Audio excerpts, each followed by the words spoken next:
ಯಾಕೆ ಅಂದರೆ ಶಾಸ್ತ್ರ ಏನು ಹೇಳ್ತಾ ಇದೆ? ಕಾಲಕ್ರೀತ, ಕ್ರಯಕ್ರೀತ, ಪಿತೃದತ್ತ, ಸ್ವಯಂಯುತ. 4 ಥರದ ಮದುವೆಗಳನ್ನು ನಾವು ಲೋಕದಲ್ಲಿ ನೋಡ್ತೀವಿ.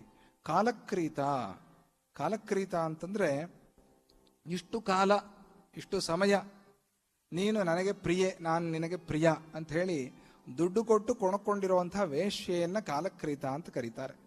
ಕಾಲಕ್ರೀತ.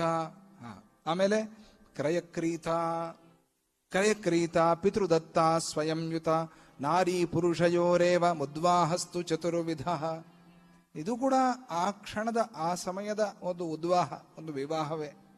ಈ 4 ವಿಧಾನದ ವಿವಾಹಗಳಿದೆ. ಅದರಲ್ಲಿ ಕಾಲಕ್ರೀತಾತು ವೇಶ್ಯಾ ಸ್ಯಾತ್, ಕ್ರಯಕ್ರೀತಾತು ದಾಸಿಕಾ. ದಾಸಿಕಾ, ದಾಸ ವಿವಾಹ ಪೂರ್ವದಲ್ಲಿ ನಾವು ಇದರಲ್ಲಿ ಕೇಳ್ತಾ ಇರ್ತೀವಿ, ಅದು ಪುರಾಣಗಳಲ್ಲಿ, ಕಥೆಗಳಲ್ಲಿ.